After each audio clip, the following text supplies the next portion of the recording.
किंतु हम विषयी जीव मछली के समान उनको अपने जैसा ही मरण धर्मा समझ लेते हैं। उनके प्रति महत्व बुद्धि, महत्व दृष्टि हमारी जैसी होनी चाहिए, वैसी महत्व दृष्टि हमें प्राप्त नहीं हो पाती है। और दूसरी बात यह भी है, ठाकुर की भी कुछ लीला ऐसी है, वो सोचते हैं कि सब पहचान ही जाएंगे, तो जो मधुराति मधुर जो भाई ऐश्वर्य का प्रकाश हो जाएगा, तो माधुर्यमयी जो लीलाएं होंगी वो कैसे बन पाएंगी। इसलिए ठाकुर जी कुछ ऐसी माया भी फैला के रखते हैं, इसलिए बाद में ही महापुरुषों की महिमा का बोध होता है, भगवान की भी महिमा का बोध भगवान की लीला संवरण के पश्चात ही होता है। ये अद्भुत है। आज एक एक ग्रंथ पूज्य श्री भाई जी के सामने आ रहे हैं, उनके कैसेट से, उनके टैप से, तो उनसे लोगों को कितना लाभ मिल रहा है और आगे भी मिलता रहेगा। न जाने कितने लोग सत साहित्य के माध्यम से भगवान के उन्मुख हो जाते हैं। रानी खेत में कथा हो रही थी एक संत के आश्रम में, मुनि जी महाराज के, तो किसी प्रसंग में हमने श्री स्वामी अखंडानंद जी महाराज का नाम लिया। तो एक कोई सज्जन भ्रमण के लिए आए होंगे उस क्षेत्र में, तो एक देवी जी के मंदिर में दर्शन कर रहे थे, माइक में उन्होंने श्री स्वामी अखंडानंद जी महाराज का नाम सुना। वे पहाड़ चढ़ के पहुंच गए जहां कथा हो रही थी, सबरी जी का चरित्र हो रहा था। तो कथा के बाद में हमसे मिले, बोले हमारी यात्रा तो सफल हो गई रानी खेत की। कैसे? हमारे गुरु जी का नाम हमने यहाँ सुन लिया। आपके कौन है गुरु जी? हमारे गुरु जी श्री स्वामी अखंडानंद सरस्वती जी महाराज और हमारे गुरु जी। तो हमने कहा आपने तो स्वामी जी का दर्शन सत्संग किया होगा खूब। इतना सुनते हुए रोने लगे। उन्होंने कहा महाराज हम तो घोर विषयी जीव थे, हमने स्वामी जी का दर्शन नहीं किया, दर्शन ही नहीं किया तो गुरु जी कैसे हुए। तो उन्होंने कहा उनकी एक पुस्तक एक प्रेमी ने हमको दी, एक संत ने हमको दी, और हठपूर्वक कहा कि उसको पढ़ो। बस पढ़ करके रुचि जग गई और उनका तमाम साहित्य मंगा करके हमने पढ़ा। क्या पढ़ा सबसे पहले, कौन सी पुस्तक पढ़ी सबसे पहले, हमने पूछा उनसे। तो उन्होंने कहा कि जो नारद भक्ति सूत्र के ऊपर श्री स्वामी अखंडानंद जी महाराज ने जो लिखा है, नारद भक्ति सूत्र के ऊपर उन्होंने एक टीका लिखी है, वो पुस्तक हमने सबसे पहले पढ़ी। अगले उसको पढ़ते ही बहुत ग्लानि हुई अपने जीवन से और ईश्वर प्रवृत्ति होगी। तो उनके साहित्य के स्वाध्याय से ही हमने अपने हृदय सिंहासन पर स्वामी जी को बिठा लिया है। वे ही मेरे गुरुदेव हैं, उनकी कृपा से ही हमारे जीवन में परिवर्तन हुआ। तो दास को इस घटना को सुनकर के यह अनुभव हुआ कि संतों का साहित्य वस्तुतः उनका स्वरूप है।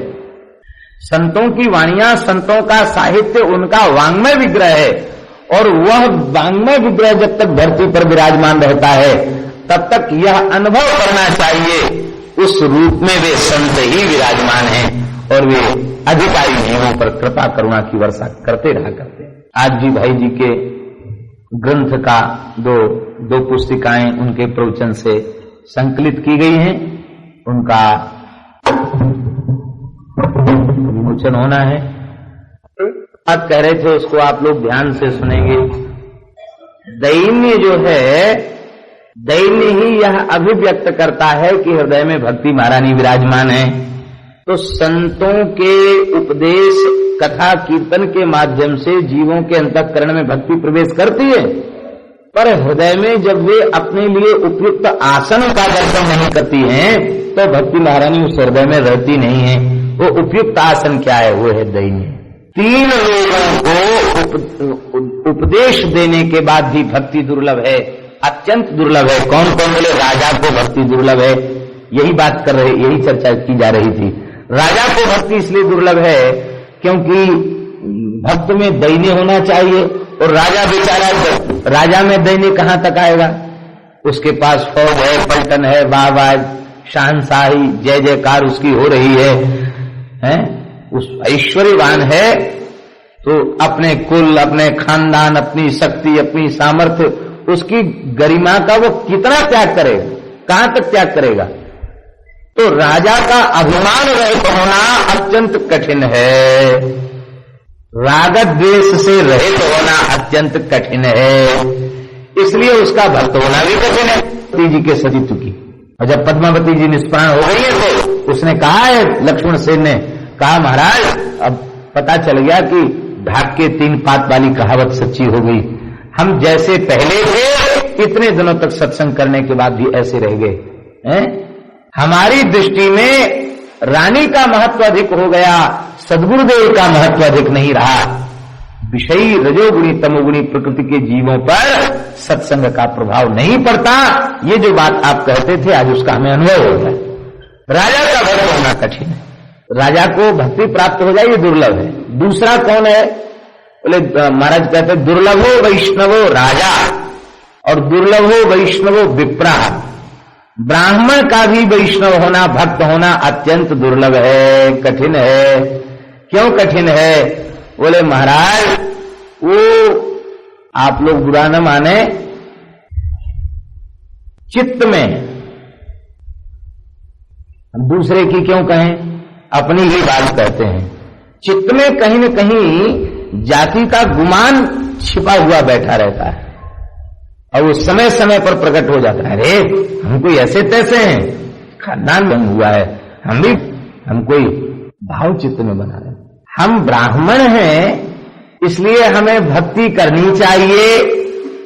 मानव शरीर अतिशय दुर्लभ है, मनुष्य शरीर में भी ब्राह्मण शरीर तो और अधिक दुर्लभ है, चरम देह है।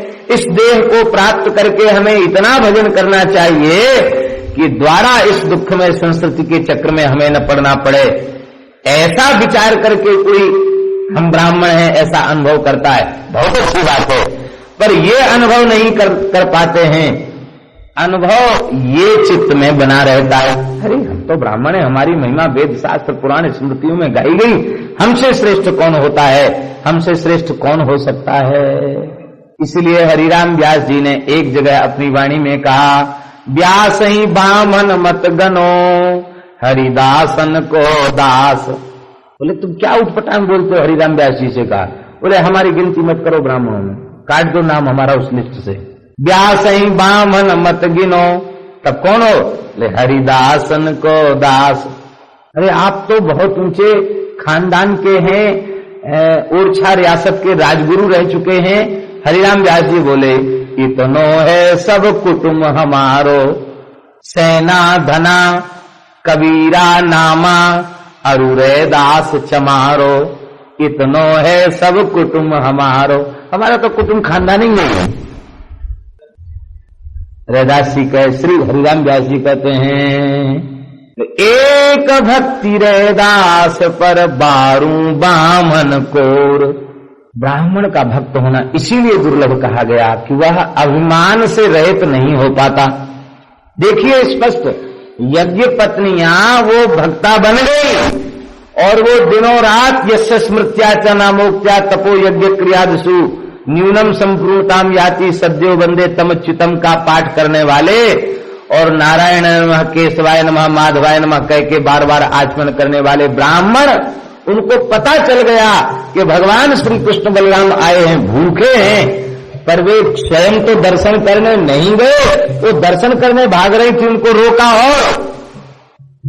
और अंत में उनको कहना पड़ा धिग जन्म नस्त्रवृत विद्याम धिगव्रतम धिग भौज्ञताम धिक कुलम धिक क्रिया दाक्ष्यम विमुखाये त्वधोक्षजे। धिक्कार है, धिक्कार है, धिक्कार है। धिक जन्म, हमारा उत्तम कुल में जन्म धिक्कार है, हमारा वेदत्रयी का ज्ञान भी धिक्कार के योग्य है, हमारी विद्या भी धिक्कार के योग्य है, हमारा बृहद्व्रत ब्रह्मचर्य व्रत का अनुष्ठान भी धिक्कार के योग्य है, हमारी बहुज्ञता, हमारी कर्मकांड की कुशलता भी धिक्कार की योग्य है। क्यों? विमुखाये त्वधोक्षजे, हम भगवान से राम नाम को अंक सब साधन सून अंक गए कछु हाथ नहीं अंक रहे 10 गुण। उत्तम कुल में जन्म, बहुत बड़ा पंडित होना, बहुत कलाकार होना, बड़ा सम्मान हो, ये सब शून्य है, और भगवत प्रेम अंक है। इसलिए ब्राह्मण को भक्ति प्राप्त हो जाए कठिन है। और तीसरा कौन है जिसको भक्ति दुर्लभ है? तो तीसरा शास्त्रों में कहा गया स्त्री में वैष्णवता आ जाए, ये भी कठिन है। दुर्लभो वैष्णवो विप्रा, दुर्लभो वैष्णवो राजा और दुर्लभा वैष्णवी नारी। दुर्लभ है। ये 3 वैष्णव हो जाए ये दुर्लभ है। आप लोग कहेंगे कि स्त्रियां तो भक्ति का स्वरूप ही कही जाती हैं, इनको भक्ति दुर्लभ क्यों कही गई? उसका मूल कारण ये है, भक्ति के लिए चित्त निष्काम होना अत्यंत आवश्यक है। और माताएं, इनका हृदय बहुत ममता से भरा हुआ होता, ये व्रत उपवास तो बहुत करती हैं, पर किसी के लिए संतोषी माता का व्रत तो, किसी के लिए मंगलवार का व्रत तो, किसी के लिए गुरुवार का व्रत, पाठ पूजा भजन बहुत करती हैं, पर इसके बाद भी उनके विविध व्रत उपवास कामनाओं से भरे हुए होते हैं। भगवत प्रेम की प्राप्ति भी नहीं चाहती है, कामनाओं से व्याकुल आकुल चित्त उनका बना रहता है। और भक्ति में अनन्यता आवश्यक है, वो अनन्यता भी इनमें नहीं होती। बालक बीमार हो गया, बोले ऐसा करो वहां हनुमान जी पे नारियल चढ़वा दो, ठीक हो जाएगा। नारियल चढ़वाए, ठीक नहीं हुआ। तब किसी ने कहा को इसलिए उनमें भक्ति होना दुर्लभ कहा गया। पर जब ये तीनों भक्त होते हैं तो आचार्य कोटि के होते हैं। राजा भक्त होगा तो अम्बरीश की कोटि का होगा, मधुकर साहब की कोटि का होगा, प्रहलाद जी की कोटि का होगा, ध्रुव जी की कोटि का होगा, राजा भक्त होगा। और ब्राह्मण भक्त होगा तो बोले वशिष्ठ वाल्मीकि के समान, व्यास के समान होगा, नारद और पराशर के समान होगा, श्री तुलसीदास जी और श्री रामानंदाचार्य जी, श्री शंकराचार्य जी, श्री वल्लभाचार्य जी, ये सब ब्राह्मण कुल में ही तो उत्पन्न हुए, पर ये आचार्य कोटि के भक्त हैं। ब्राह्मण भक्त होगा तो आचार्य कोटि का भक्त होगा, और नारी भक्त होगी तो कठिन काल कल युग में कर में ती निष्कलंक रही, नस्वर पतिरति त्याग कृष्ण पद सो रति जोरी, सवे जगत की फांस तरक तिनु काजों तोरी, निर्मल कुल कांथड़ा धन्य पर साजन जाई, विदित वृंदावन वास संत मुख करत बड़ाई, संसार बांत कर फेर नहीं तन तिन चही, कठिन काल कल युग में कर्मेति निष्कलंक रही। नारी भक्त होगी तो कर्मेति की कोटि की होगी। आहा, नारी भक्त होगी तो श्री मीरा जी की कोटि की होगी। दुष्टन दोष विचारे मृत्यु को उद्यम कियो, दुष्टन दोष विचारे मृत्यु को उद्यम कियो, बार न बाको भयो गरल अमृत ज्यों पियो, बार न बाको भयो गरल अमृत ज्यों पियो, भक्ति निशान बजाई के गाओ से नाहिन लगी, भक्ति निशान बजाए के गाओ से नाहिन लगी, लोक लाज कुल श्रृंखला सज मीरा गिरधर लोक लाज कुल श्रृंखला सज मीरा गिरधर भजे, सदृश गोपिका प्रेम प्रगट कल युग दिखायो, सदृश गोपिका प्रेम प्रगट दिखायो, निरअंकुश अग्निधर रसिक जस रसना गायो, निरअंकुश अग्निधर रसिक जस रसना गायो, दुष्टन दोष विचार मृत्यु को उद्यम कियो, दुष्टन दोष विचार मृत्यु को उद्यम कियो, बाल न बाको भयो गरल अमृत ज्यों पियो, बाल न बाको भयो गरल अमृत ज्यों पियो, भक्ति निशान बजाई के गाऊं ते नाहिन लजी, भक्ति निशान बजाए के गाऊं ते नाहिन लजी, लोक लाज कुल श्रृंखला सज मीरा गिरधर भजी, लोक लाज कुल श्रृंखला सज मीरा गिरधर भजी। हाँ, पृथ्वीराज नृपकुल बधू भक्त भूप रत्नावती, पृथ्वीराज नृपकुल बधू भक्त भूप रत्नावती, कथा कीर्तन प्रीति भीर भक्तन की भावे, कथा कीर्तन प्रीति भीर भक्तन की भावे। महामहोत्सव मुदित नित्य नंद लाल लड़ावे, मुदित नित्य नंद लाल लड़ावे। मुकुंद चरण चिंतवन भक्ति महिमा ध्वजाधारी, चिंतवन भक्ति महिमा ध्वजाधारी। पति पर लोभ न कियो देख अपनी नहीं तारी, भलपन सवे विशेष ही आमेर सदन सुन काज दी, भलपन सवे विशेष ही आमेर सदन सुन काज।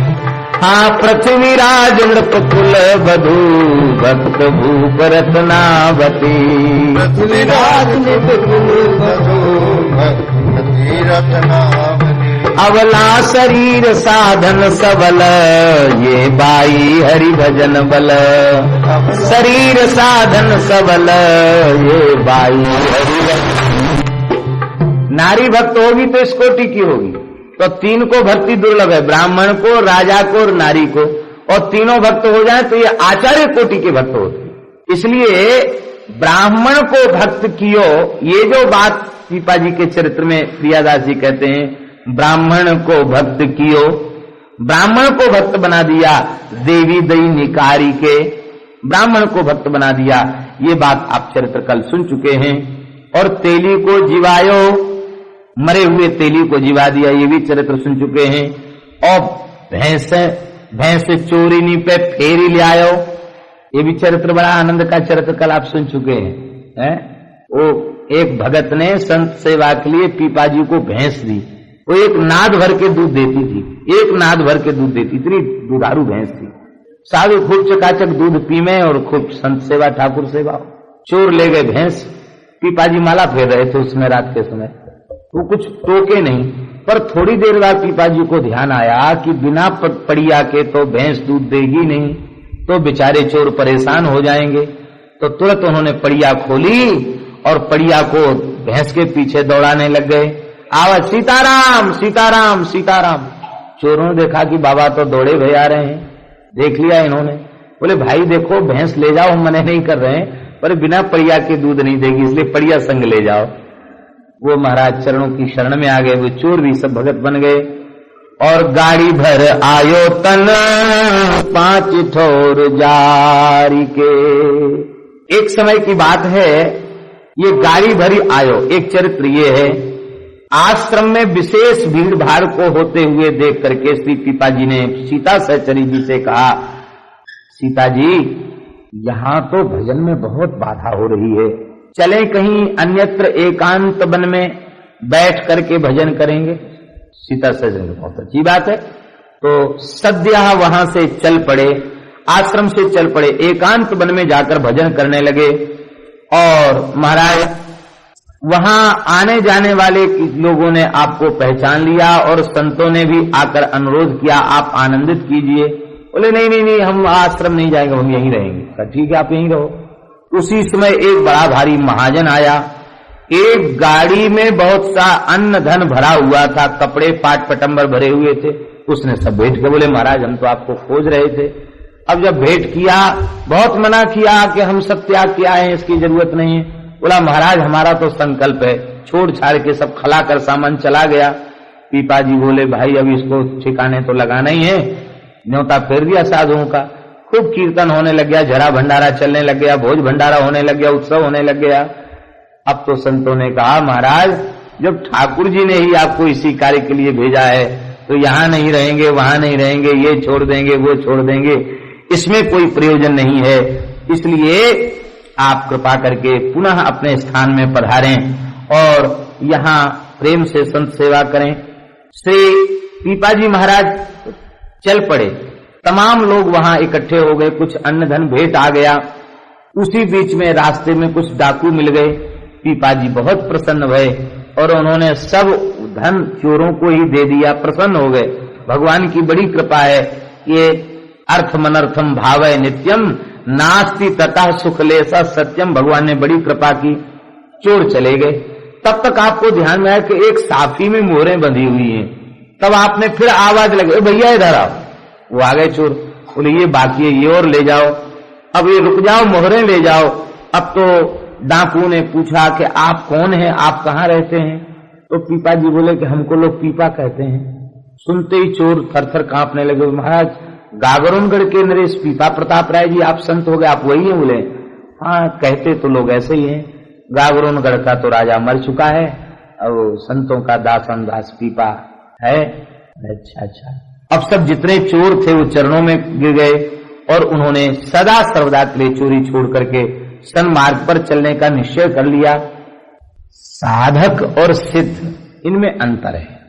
जो साधक कोटि के जीव हैं, भगवान ने कृपा पूर्वक यदि उन्हें कोई विशेष कार्य न सौंप रखा हो तो वे अर्थ के संपर्क से धन और धनिक इन दोनों के धन और धनिक इन दोनों के संपर्क से अपने को बचा कर रखें तो भजन विक्षेप रहित हो जाएगा, फिर भजन में कोई विक्षेप नहीं आएगा। परमार्थ की कामना से भी धन के संग्रह की बात भजन करने वाले साधक के चित्त में नहीं आनी चाहिए। धर्मार्थम यस्य वित्तेहा वरम तस्य निरीहता प्रक्षालनाद्धि पंकस्य दूरादस्पर्शनम वरम। ये महाभारत का श्लोक है। हम प्याऊ लगवाएंगे और हम अमुक काम करेंगे, अमुक अतिथि गृह बनाएंगे या आश्रम बनाएंगे, अथवा बहुत से लोकोपकार के ये करेंगे। इसके लिए भी जिसके चित्त में धन की अभिलाषा है तो भगवान महर्षि व्यास कर रहे हैं, अच्छा है कि वह धन से निरीह हो जाए, इच्छा रहित हो जाए। क्यों? बोले प्रक्षालनाद्धि पंकस्य दूरादस्पर्शनम वरम। कीच में पैर धसाकर धो लिया जाएगा, इसकी क्या जरूरत है? इससे अच्छा है कीच में पैर धसाया ही न जाए। धन और धनिकों के संपर्क से अपने आप को बचा लेना चाहिए, धन के संपर्क से दूर रहे, भजन ठीक बनेगा। और भगवान ने जिन्हें विशेष लोकोपकार और सेवा के लिए भेजा है उन महापुरुषों की बात अलग है। बहुत प्रसिद्ध घटना है, निम्बार्क संप्रदाय के आचार्य चरण श्री स्वामी परशुराम देवाचार्य जी महाराज। परशुराम देवाचार्य जी महाराज एक बार नित्य सत्संग के क्रम में तीव्र वैराग्य का वर्णन कर रहे थे, संसार की भोगों की असारता का वर्णन कर रहे थे और त्याग का विशेष रूप में निरूपण कर रहे थे। कथा पूरी हो गई, एक महात्मा एकांत में पहुंचे, बोले वाह महाराज क्या बढ़िया महल में बैठे हो, ठाट बाट से गद्दा तकिया लगा के, अपने तो बढ़िया रेशमी अचला बांधे हो और हम लोगों को त्याग वैराग्य का उपदेश दे रहे हो। यदि ऐसी ही बात है, भोग असारे तो आप इनमें फंसे क्यों? छोड़ छाड़ के चलो मानती, भजन करो जंगल में। तो परशुराम देवाचार्य जी महाराज बोले कि ये इसके पीछे मेरे चित्त में कोई भी संकल्प नहीं है और कोई प्रयास नहीं, कोई चेष्टा नहीं, ये भगवान की इच्छा है। बोले भाई कहने वाले ऐसा ही कहा करते हैं, छोड़ के दिखाओ तब ना हम जाने कि आपकी बात सही है अपने स्थान पर। तो श्री परशुराम देवाचार्य जी बोले भगवान और भगवान के भक्त यही जीव को माया से मुक्ति दिलाने वाले हैं। भगवान ने बड़ी कृपा की, आप पधारे। दिन में तो हमारा भागना कठिन है, रात को भाग चलेंगे। ठीक। अब रात को जब चलने की बारी आई तो वो महात्मा बोले कि कुछ रख लो साथ में खर्च पाने के लिए। अरे बोले जब खर्च पाने के लिए ही रखना था तो स्थान छोड़ के क्यों जाए, ऐसे चलो। ठीक है चलो ऐसे चलो। अब रात में भागने लगे, बोले कुछ है चना चवेनी कुछ है। अरे बोले जब चना चवेने ही गांठ में बांधना था तो स्थान क्यों छोड़ा? बाल भोग, राजभोग, उत्थापन भोग, शयन भोग, चकाचक ठाकुर जी का प्रसाद मिलता, क्यों छोड़ा? अब तो भाग चलो यहां से। पूरी रात उस साधु के साथ परशुराम देवाचार्य जी महाराज जंगलों में भागते रहे। भागते भागते ये राजस्थान की घटना है। तो जहां वर्तमान काल में शलेमाबाद है, यहां आकर श्री परशुराम देवाचार्य जी महाराज बैठे एकांत जंगल पा करके बोले यहीं भजन करेंगे। अब वो साधु बोला महाराज हम तो बहुत व्याकुल हैं, भूख प्यास के मारे, कुछ भोजन लाओ। अरे जब भोजन ही करना था तो स्थान क्यों छोड़ा? बोले महाराज आप तो भजन करो, हमारे तो भूखे भजन न होए गोपाला, ये लो अपनी कंठी माला। वो गया, कई कोस चलकर गया, एक गांव मिला, वो जैनियों का गांव था। आप बुरा मत मानना, जैन धर्म भी हमारे सनातन धर्म की ही एक शाखा है, पर वे ऐसे जैनी थे जो वैष्णवों को नहीं मानते थे, बैरागियों को बिल्कुल नहीं मानते थे, रोते चिल्लाते परेशान हो गया। किसी ने चटाक भर आटा नहीं दिया। अंत में साधु बोला मैं तो भूखे ही मर जाऊंगा। लोगों को दया आ गई तो आधा पाव आटा उसको दिया। बोला इतने में हमारी भूख कहां बुझाएगी, हम तो 2 साधु हैं। तब लोगों ने कहा भाई आधा पाव और दे दो। 1 पाव आटा लेकर वहां से वो चला। और इधर परशुराम देवाचार्य जी ध्यान में बैठे थे। उस समय एक बहुत बड़ा अमीर आदमी था, राजस्थान का लाखा बंजारा। वो 1 लाख बैलों पर सामान लाद कर व्यापार करता था। 1 लाख बैल लेकर चल रहा था। उसने देखा जंगल में कोई संत बैठे हैं। अब तो महाराज गया चरणों में साष्टांग, अरे ये तो सदगुरुदेव भगवान श्री परशुराम देवाचार्य जी महाराज हैं। अब हर बैल के ऊपर लदे हुए सामान में से थोड़ा थोड़ा भेंट करने लग गया। अन्न का, घी, गुड़, तेल, चीनी, पाट पटंबर, रुपया, कपड़ा, कंबल, लत्ता, इतना सामान अंबार लग गया वहां जंगल में। तब तक वह बेचारा साधु पाव भर आटा लेकर के आया। और श्री परशुराम देवाचार्य जी महाराज कीर्तन करा, सब कीर्तन कर रहे थे, कथा हो रही थी वहां। उसने दंडोत किया, बोले महाराज ठाकुर जी की इच्छा है आपके लिए, वस्तुतः आप सच्चे अर्थों में विरक्त हैं, इसलिए अब आप जहां विराजे वहीं आपके लिए तो सर्वत्र मंगल ही मंगल है। साधु नतमस्तक हो गए। इसमें आप लोग यह मत समझना इस चरित्र कि वे अपने किसी आदर, सम्मान, यश, प्रतिष्ठा की कामना से उन्होंने इस सिद्धि को प्रकट किया, पर इसके पीछे एक बड़ा विलक्षण रहस्य है। वो ये है कि साधु सत्य के उपासक होते हैं। साधु क्योंकि सत्यव्रतम सत्य परम त्रिसत्यम सत्यस्य योनिम निहितम च सत्ये